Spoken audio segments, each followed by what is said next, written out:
રાજ્યમાં નશીલા પદાર્થોની હેરાફેરી કરવા માટે ડ્રગ્સ માફિયા નવી મોડસ ઓપરેન્ડી અપનાવે છે. ત્યારે હવે ફોરેન પોસ્ટ મારફતે વિદેશમાંથી અમદાવાદમાં હાઇબ્રિડ ગાંજો મોકલવાનું રેકેટ ઝડપાયું છે. શાહીબાગ ફોરેન પોસ્ટ વિભાગની ઓફિસમાં સર્ચ દરમિયાન આ રેકેટનો પર્દાફાશ થયો છે. એક રિપોર્ટ ગુજરાત ગીતા ન્યૂઝ.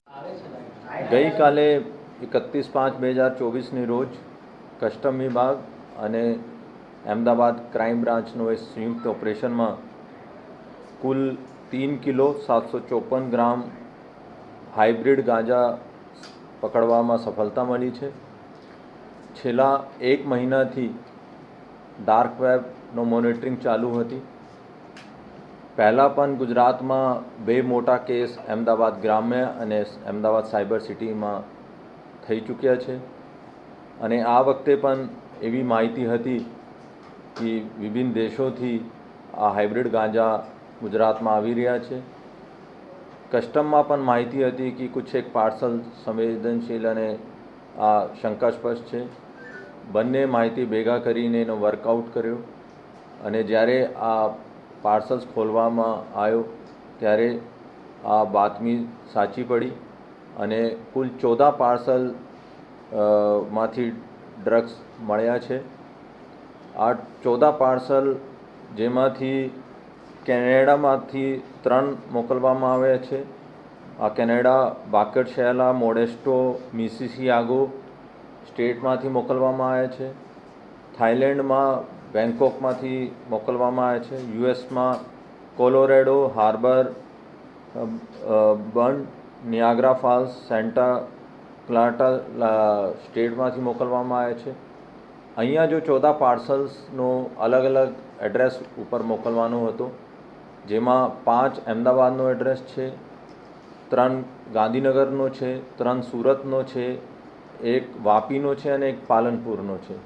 તમામ જગ્યાઓ પર અમારી ટીમ અત્યારે ચેક કરી રહી છે. પ્રાઇમા ફેસી આ તમામ એડ્રેસ ફેક છે. આ લોકો અત્યારે બધા સાયબર ડાર્ક વેબ અને વોઇબ કોલ અથવા વર્ચ્યુઅલ નંબરથી બધા માહિતી આપલે કરતા હતા. એની પણ એનાલિસિસ ચાલુ છે અને જો ભૂતકાળમાં પકડાઈ ચૂક્યા છે સેમ એમઓમાં એનો પણ ક્રાઇમ બ્રાન્ચમાં અત્યારે પૂછપરછ ચાલુ છે. ધન્યવાદ. આપણું પહેલાં કીધું હતું કે જો ભૂતકાળમાં પકડાઈ ચૂક્યા છે એની પણ પૂછપરછ ચાલુ છે અને એને પણ અમારા મોબાઈલ ફોરેન્સિક્સ મારફતે પણ કે કદાચ એને કોઈ નયા નંબર ચાલુ કર્યા હોય અને આ જો અમે વર્ચ્યુઅલ નંબર મળ્યા છે એનો પણ અમે અત્યારે એનાલિસિસ કરી રહ્યા છે. ક્યોંકિ NDPS એક્ટમાં બિના કોઈ સબૂત ના હોય તો અમે કોઈ એના આધારે અટક નહીં કરી શકે શંકાની આધારે.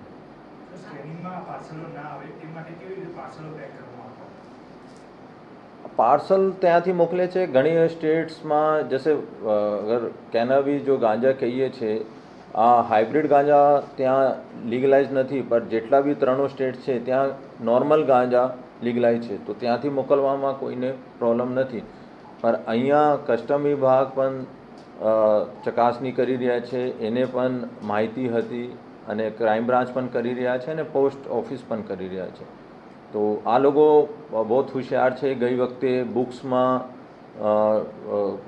હોલ બનાવીને અને એમાં મોકલતા હતા. આ વખતે ટોયઝ છે, લેડીઝ ગાર્મેન્ટ્સ છે અને એર પ્યુરિફાયર છે એમાં કન્સીલ કરીને મોકલે છે.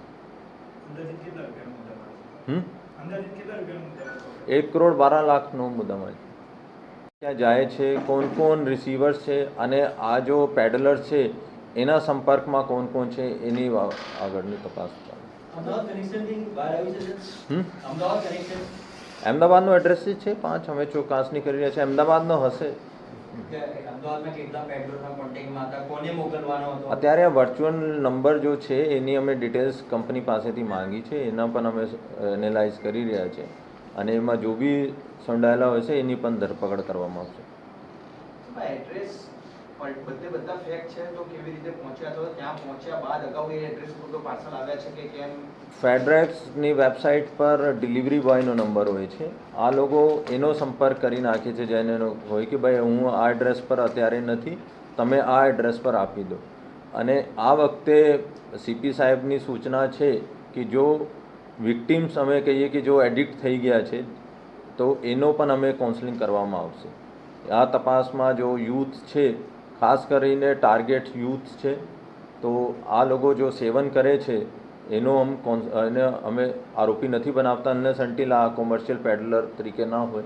આ વિક્ટિમ છે એનો પણ અમે પેરેન્ટ્સ સાથે મળીને કાઉન્સેલિંગ કરાવશું. સાહેબ, હોટલના કહેવા કોઈ એડ્રેસ કરે, કારણ કે અગાઉ જે સાયબર ક્રાઇમે કેસ કર્યો તેમાં સુરતની હોટલ કે અલગ અલગ જગ્યાની હોટલના રૂમ નંબર પર આ પાર્સલ જતા હતા. આજે એડ્રેસમાં જે બધાના રેસિડન્સ કે કયા પ્રકાર બધા રેઝિડન્સનું છે.